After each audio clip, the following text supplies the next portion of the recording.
11/11/1986 ரொம்ப நார்மலான ஒரு மார்னிங் டைம். சூசன் ஸ்னோ, அவங்க 2 பொண்ணுங்க அண்ட் ஹஸ்பண்ட் 4 பேரும் ஸ்கூலுக்கும் வேலைக்கும் அவசரமா கிளம்பிட்டு இருக்கும்போது என்ன ஆச்சுனே தெரியல, சூசன் மயங்கி விடுகிறாங்க. அதை பார்த்து பதறி போய் அவங்கள கூட்டிட்டு ஹாஸ்பிட்டல் போனா அங்க டாக்டர் செக் பண்ணி பார்த்து சிம்பிளா அவங்க செத்து 1/2 மணி நேரம் ஆச்சுன்னு சொல்றாங்க. இப்படி இங்க ஆரம்பிக்கிற கேஸ் உலகம் ஃபுல்லா ஆச்சரியப்படுற அளவுக்கு எக்ஸ்ட்ரீமா போச்சுன்னு சொன்னா நம்ப மாட்டீங்க. அது எப்படின்னு தெரிஞ்சுக்க வீடியோ ஃபுல்லா பாருங்க.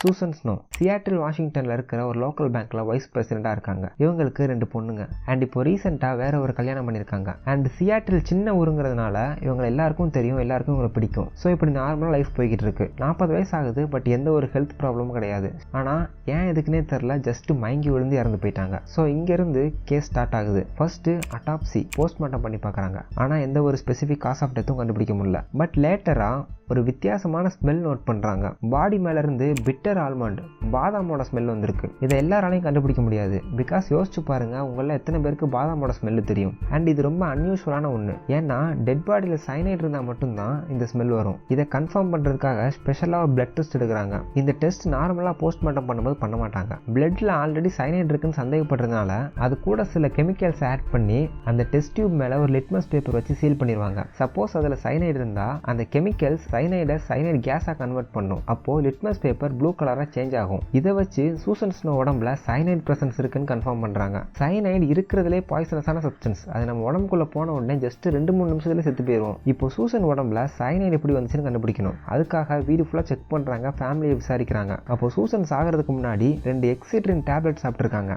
இது நம்ம ஊர்ல இருக்கிற பேராசிட்டமால் மாதிரி நார்மலான டேப்லெட் தான். ஸோ இதுல சைனைட் இருக்குமோன்னு சந்தேகப்பட்டு லேப்ல கொடுத்து டெஸ்ட் பண்றாங்க.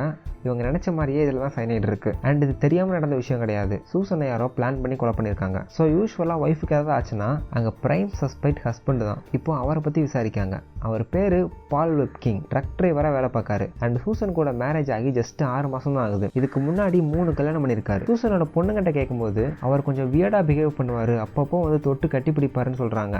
இது போக அம்மா லவ் பண்றாங்கிற ஒரே காரணத்துக்காக தான் அவர் கூட பழகிருக்காங்க.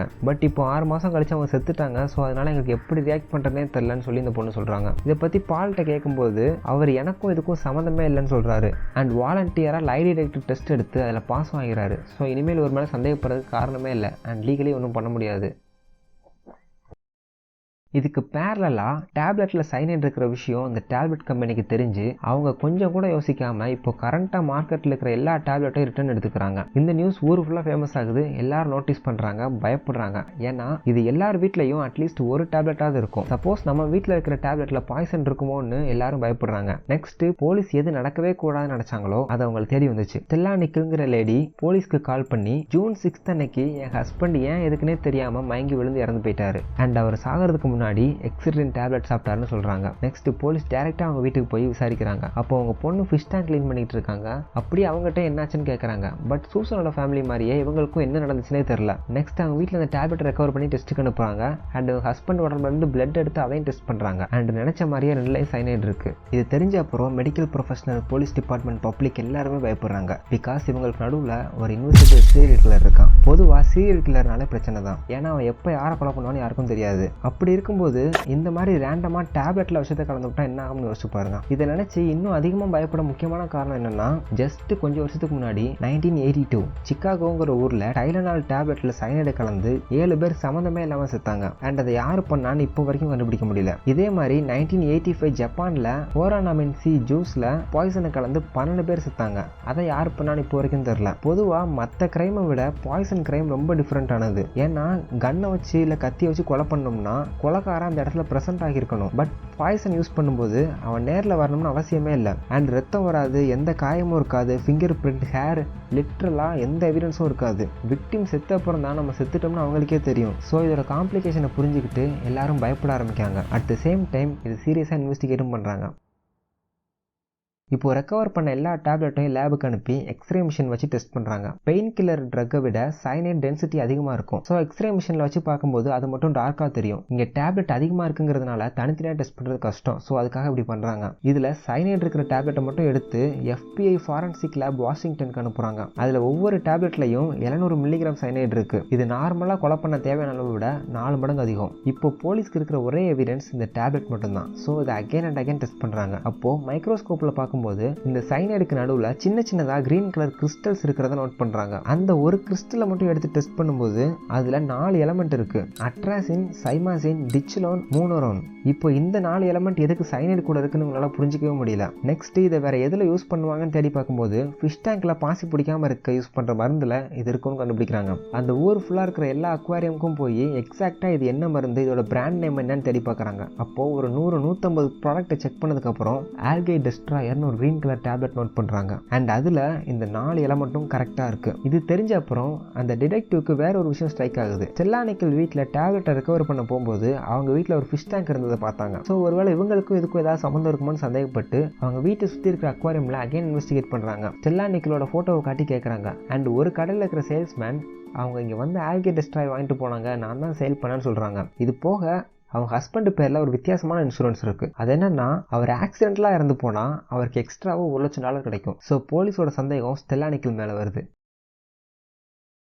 Stella nickel and Bruce nickel இவங்க 2 பேரும் எனி டைம் கிளப்லையும் பப்லையும் குடிச்சிட்டு பார்ட்டி பண்ணிட்டு சுற்றுவாங்க. பட் சடனாக ஒரு நாள் இவங்க ஹஸ்பண்ட் இனிமேல் நான் குடிக்க மாட்டேன்னு முடிவெடுத்து பப்புக்கு போகிறதே ஸ்டாப் பண்ணிடுறாரு. இதை ஸ்டெல்லா நிக்கல் எதிர்பார்க்கவே இல்லை. 42 வயசானாலும் இன்னும் சின்ன பொண்ணு மாதிரி ட்ரெஸ் பண்ணிட்டு எல்லாரும் இவங்க அழகை பார்த்து ரசிக்கணும், இவங்கள்ட்ட பேசணும், இவங்கள்ட்ட ஃப்ளர்ட் பண்ணணும்னு ஆசைப்படுவாங்க. பட் இதுக்கு ப்ரூஸ் நிக்கல் ஒத்து வரல. ஸோ இதனாலேயே 2 பேருக்கும் நடுவில் நிறைய சண்டை வரும். அண்ட் இவங்களோட ஆடம்பரமான வாழ்க்கை பெரிய கடன் பிரச்சனை கொண்டு போய் விடுது. ஸோ பேங்க் ஃபைனலாக ஒரு நோட்டீஸ் அனுப்புறாங்க. இனிமேல் நாங்கள் லீகல் ஆக்ஷன் எடுக்க வேண்டியிருக்கும்னு சொல்றாங்க. ஸோ இதுக்கு ரிப்ளை பண்றதுக்காக ஸ்டெல்லா அவங்க ஹஸ்பண்ட் சாகிறதுக்கு 5 நாளைக்கு முன்னாடி ஒரு ரிப்ளை லெட்டர் எழுதுறாங்க. அதுல ஒவ்வொரு மாசமும் $500 கொடுத்து லோன் அடைச்சிடுறேன், இனிமே இந்த பிரச்சனையை நான் ஹேண்டில் பண்றேன், என் ஹஸ்பண்ட் இதுல தலையிட மாட்டாருன்னு சொல்றாங்க. ஸோ இப்போ இந்த லெட்டர் இன்சூரன்ஸ் டாக்குமெண்ட்லாம் கலெக்ட் பண்ணி ஹேண்ட் ரைட்டிங் எக்ஸ்பர்ட்டை கொடுத்து டெஸ்ட் பண்றாங்க. அப்போ இன்சூரன்ஸ்ல இருக்கிறவங்க ஹஸ்பண்டோட சைனையும் மற்ற டாக்குமெண்ட்டையும் கம்பேர் பண்றாங்க.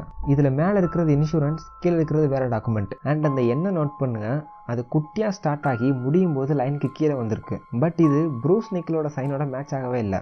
ஆனால் ஸ்டெல்லா நிக்கல் கூட மேட்ச் ஆகுது. அண்ட் அந்த கேயை நோட் பண்ணுங்க, அதுவும் சம்மந்தமே இல்லாமல் இருக்கும். ஸோ இதை வச்சு இந்த லேடி இன்சூரன்ஸில் ஃப்ராட் வேலை பார்த்துருக்காங்கன்னு தெரிய வருது. நெக்ஸ்ட் இவங்க பொண்ணு சிண்டிகிட்ட விசாரிக்கிறாங்க. அப்போ சுற்றி வளைச்சி பேசாமல் டேரெக்டாக இங்கே பாருமா, உங்கள் அம்மா உங்கள் அப்பாவை கொலை பண்ணியிருப்பாங்களோன்னு எனக்கு சந்தேகமாக இருக்குது, அதை பற்றி என்ன நினைக்கிறீங்கன்னு கேட்குறாங்க. அதுக்கு அந்த பொண்ணு சிம்பிளாக அவங்க செஞ்சாலும் செய்வாங்க, சான்ஸ் இருக்குன்னு சொல்லியிருக்காங்க. இதை கேட்ட அப்புறம் போலீஸ் இன்னும் கான்ஃபிடென்ட்டாக இன்வெஸ்டிகேட் பண்ணுறாங்க. நெக்ஸ்ட் ரீசெண்ட் டைம்ஸில் உங்கள் அம்மா வித்தியாசமாக ஏதாவது பண்ணாங்களான்னு கேட்குறாங்க. யோசிச்சு பார்த்துட்டு எங்கள் அம்மா லைப்ரரிக்கு போனாங்கன்னு சொல்கிறாங்க. அடுத்து போலீஸ் உடனே அந்த லைப்ரரிக்கு போய் ரெஜிஸ்டரை செக் பண்றாங்க. அதுல ஸ்டெல்லா நிக்கல் பேர் இருக்கு. அண்ட் அவங்க டெட்லி ஹார்வெஸ்ட்ங்கிற புக் படிச்சிருக்காங்க. அது ஃபுல் அண்ட் ஃபுல் பாய்சன்ஸ் பத்தின புக். நெக்ஸ்ட் இதை லேபுக்கு அனுப்பி டெஸ்ட் பண்றாங்க. அதுல சைனைட் இருக்கிற சாப்டர் ஃபுல்லா இவங்க ஃபிங்கர் பிரிண்ட் இருக்கு. இது போக இன்னும் எக்ஸ்ட்ரா சில என்சைக்ளோபீடியா புக்கும் எடுத்து பாக்குறாங்க. அதுலயுமே அவங்க ஃபிங்கர் பிரிண்ட் இருக்கு. அதுவும் எக்ஸாக்டா சைனைட் இருக்கிற பேஜ் மட்டும். ஸோ கிடைச்ச எவிடன்ஸ் போதும்னு கேஸை கோர்ட்டு கொண்டு போறாங்க. அங்க ஒரு பிரீஃபான எக்ஸ்பிளனேஷன் கொடுக்காங்க. இப்போ ஸ்டெல்லா நிக்கலோட மோட்டிவ் அவங்க ஹஸ்பண்டை கொலை பண்ணணும். கொலை பண்ணால் இன்சூரன்ஸ் அமௌண்ட் கிடைக்கும். அது போக அவர் டெத் ஆக்சிடென்டலாக இருந்தால் எக்ஸ்ட்ரா $1,00,000 கிடைக்கும். இதுக்காக ப்ராப்பராக ரிசர்ச் பண்ணி பிளான் பண்ணி பெர்ஃபெக்டாக அவங்க ஹஸ்பண்டை கொலை பண்ணிட்டாங்க. இதில் ட்விஸ்ட் என்னன்னா, அவர் டெத் ஆக்சிடென்டல்னு இல்லாமல் நேச்சுரல்னு ரிப்போர்ட் கொடுத்துட்டாங்க. ஸோ அந்த எக்ஸ்ட்ரா மணி வரல. பட் இந்த லேடிக்கு அந்த $1,00,000 வேணும். ஸோ இதுக்காக இவங்களே ஒரு இன்விசிபிள் சீரியல் கில்லரை கிரியேட் பண்ணுறாங்க. 1982 நடந்த மாதிரி ரேண்டமாக டேப்லெட்டில் பாய்சன் கலந்து நிறைய பேர் செத்தா இவங்க ஹஸ்பண்ட் கேஸை அகைன் ரீஓப்பன் பண்ணுவாங்க. அப்போ அந்த காசை கிளைம் பண்ணிடலாம் நினைச்சிருக்காங்க. இவ்வளவு தூரம் பக்காவா பிளான் பண்ண இவங்க ஒரு சின்ன மிஸ்டேக் பண்ணிட்டாங்க. ஜஸ்ட் ஒரு மைக்ரோஸ்கோபிக் லெவல் ஆஃப் மிஸ்டேக். அது என்னன்னா, இவங்க ஃபிஷ் டேங்க்ல போடுறதுக்காக ஒரு ஆல்கே டெஸ்ட்ராயர் டேப்லெட் வாங்கியிருக்காங்க. இந்த டேப்லெட்டோட ஸ்பெஷாலிட்டி என்னன்னா, இது அப்படியே டேங்க்ல போட்டா ஒர்க் ஆகாது. இதை உடைச்சு பவுடர் ஆக்கி போடணும். ஸோ அதை ஒரு பவுல்ல போட்டு உடைச்சு பவுடர் ஆக்கி டேங்க்ல போட்டிருக்காங்க. அண்ட் அந்த பவுல அப்படியே வச்சிருக்காங்க. நெக்ஸ்ட் சைனைடை டேப்லெட்ல மிக்ஸ் பண்ணும்போது சேம் பவுல அப்படியே எடுத்து யூஸ் பண்ணிருக்காங்க. இதனால அதுல ஆல்ரெடி ஒட்டிக்கிட்டு இருந்த ஆல்கே டெஸ்ட்ராயர் டேப்லெட்டோட பீசஸ் சைனைடோட மிக்ஸ் ஆகிருக்கு. இதை ஃபாரன்சிக் டீம் கண்டுபிடிச்சு இவங்க மாஸ்டர் பிளானை உடைச்சு இன்னைக்கு இந்த லேடியை தூக்கி ஜெயில போட்டிருக்காங்க. அண்ட் அவங்களுக்கு அகேன்ஸ்டா பெத்த பொண்ணை கோர்ட்ல வந்து சாட்சி சொல்லியிருக்காங்க.